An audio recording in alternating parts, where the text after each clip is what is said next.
ನಮಸ್ತೆ ವೀಕ್ಷಕರೇ, ದೇವನಹಳ್ಳಿ ತಾಲೂಕಿನ ವಿಜಯಪುರ ಪಟ್ಟಣದ ಲಕ್ಷ್ಮೀನರಸಿಂಹ ಸ್ವಾಮಿ ಕಲ್ಯಾಣ ಮಂಟಪದಲ್ಲಿ ಭಾರತೀಯ ಜನತಾ ಪಾರ್ಟಿಯ ದೇವನಹಳ್ಳಿ ತಾಲೂಕು ಮಂಡಲದ ಅಧ್ಯಕ್ಷ ಅಂಬರೀಶ್ ಗೌಡ ಮತ್ತು ಬಿಜೆಪಿ ಮುಖಂಡರಾದ ಬಿಕೆ ನಾರಾಯಣಸ್ವಾಮಿ ಅವರ ಹುಟ್ಟುಹಬ್ಬದ ಪ್ರಯುಕ್ತ ಅಭಿಮಾನಿಗಳಿಂದ ಅದ್ದೂರಿಯಾಗಿ ಜನ್ಮದಿನೋತ್ಸವ ನಡೆಯಿತು. ಸಮಾರಂಭದಲ್ಲಿ ಶ್ರೀ ಆನಂದ್ ಗುರೂಜಿ ಆಶೀರ್ವಚನ ನೀಡಿದರು. ಅಭಿಮಾನಿಗಳು ಮತ್ತು ಕಾರ್ಯಕರ್ತರಿಂದ ಕೇಕ್ ಕತ್ತರಿಸಿ ಸನ್ಮಾನಿಸಿ ಅಭಿನಂದಿಸುವುದರ ಮೂಲಕ ಅದ್ದೂರಿಯಾಗಿ ಜನ್ಮದಿನೋತ್ಸವವನ್ನು ಆಚರಣೆ ಮಾಡಲಾಯಿತು. ಈ ಸಂದರ್ಭದಲ್ಲಿ ರಾಜ್ಯ ವಿಧಾನ ಪರಿಷತ್ ವಿರೋಧ ಪಕ್ಷದ ನಾಯಕ ಛಲವಾದಿ ನಾರಾಯಣಸ್ವಾಮಿ, ಮಾಜಿ ಶಾಸಕರಾದ ಚಂದ್ರಣ್ಣ, ಬಿಜೆಪಿ ಜಿಲ್ಲಾಧ್ಯಕ್ಷ ರಾಮಕೃಷ್ಣಪ್ಪ, ಬಿಜೆಪಿ ಪಕ್ಷದ ಪ್ರಬಲ ಮುಖಂಡರಾದ ಓಬದೇನಹಳ್ಳಿ ಮುನಿಯಪ್ಪ, ತಾಲೂಕು ಪ್ರಧಾನ ಕಾರ್ಯದರ್ಶಿ ಅನಿಲ್ಕುಮಾರ್ ಹಾಗೂ ವಿಜಯಪುರ ಟೌನ್ ಅಧ್ಯಕ್ಷ ಪ್ರಭು, ಹೋಬಳಿ ಅಧ್ಯಕ್ಷ ಚಂದ್ರು ಮತ್ತು ಕಾರ್ಯಕರ್ತರು, ಅಭಿಮಾನಿಗಳು ಭಾಗಿಯಾಗಿದ್ದರು. ವರದಿ ರಾಜುಗೌಡ.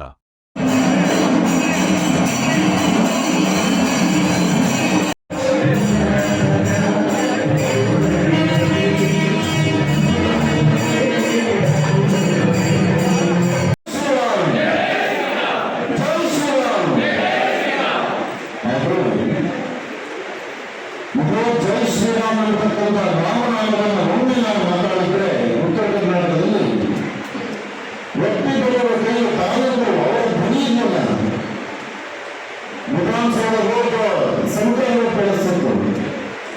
ಮುಜುಗರ ಪರಿಸ್ಥಿತಿ ಏನಾಗಿದ್ದಪ್ಪ ಅಂದ್ರೆ ನನಗನ್ಸಿದ ಮಟ್ಟದಲ್ಲಿ ಉತ್ತರ ಮಹಾನಗರ ದಿವಸ ಅಂಬರೀಶ್ ಅವರು ಹಾಗೂ ನಾರಾಯಣಸ್ವಾಮಿ ಅವರು ಹುಟ್ಟುಹಬ್ಬದ ಒಂದು ವಿಶೇಷತೆಗಳಿಂದ 23 ವಾರ್ಡ್ 29 ಪೂರ್ವ ನಿನ್ನೆ ಕೂಡ ಎಲ್ಲ ಉಪಾಧ್ಯಕ್ಷರ ಅವರಿಗೆ ನಾವು ಮತ್ತು ಮಾಜಿ ಶಾಸಕರಾದಂತಹ ಚಂದ್ರಣ್ಣ ಹಾಗಾಗಿ ಎಲ್ಲ ಬೂತ್ಗಳು ಕೂಡ ನಾವು ಹೋಗಿ ಪ್ರಸಂಗಗಳಿರ್ಬೋದು, ತಾಲೂಕಿನ ಪ್ರಧಾನ ಕಾರ್ಯದರ್ಶಿ, ಜಿಲ್ಲಾ ಪ್ರಧಾನ ಕಾರ್ಯದರ್ಶಿ, ಮಹಾಶಕ್ತಿಯ ಪ್ರಧಾನ ಕಾರ್ಯದರ್ಶಿ, ಉಪಾಧ್ಯಕ್ಷರು ಎಲ್ಲ ಕೂಡ ನಿನ್ನೆ ಒಂದು 50-60 ಜನ ಎಲ್ಲ ಬೂತ್ಗೆ ಹೋಗುವಂತ ಕೆಲಸ ಕೂಡ ನಿನ್ನೆ ಮಾಡಿದ್ವಿ. ಇವತ್ತು ಭಾರತೀಯ ಜನತಾ ಪಾರ್ಟಿ ಇವತ್ತು ಇಡೀ ದೇಶದಲ್ಲೇ ಬಹಳ ಉನ್ನತ ಸ್ಥಾನಕ್ಕೆ ಹೋಗ್ತಾ ಇದೆ. ನೀವೆಲ್ಲ ನೋಡ್ತಾ ಇದ್ದೀವಿ ಬಂದರೆ ದೇವನಹಳ್ಳಿ ತಾಲೂಕಲ್ಲಿ ಕೂಡ ಬಹಳಷ್ಟು ಮುಂದೆ ಹೋಗ್ತಾ ಇದೆ.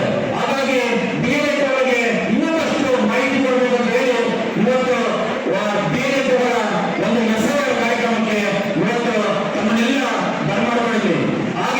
ಭಾರತೀಯ ಜನತಾ ಪಕ್ಷವನ್ನ ಸದೃಢವಾಗಿ ಬೆಳೆಸಬೇಕು ಅಂತೇಳಿ ನೀವೆಲ್ಲ ಮನಸ್ಸು ಮಾಡಿ ಬಂದಿರೋದ್ರಿಂದ ನನಗನ್ನಿಸ್ತದೆ ಮುಂದಿನ ಚುನಾವಣೆ ನಮಗೆ ಸಮಸ್ಯೆಯೇ ಅಲ್ಲ, ನಾವು ಗೆದ್ದೇ ಬಿಡ್ತೀವಿ ಅಂತ ನನಗನ್ನಿಸ್ತದೆ.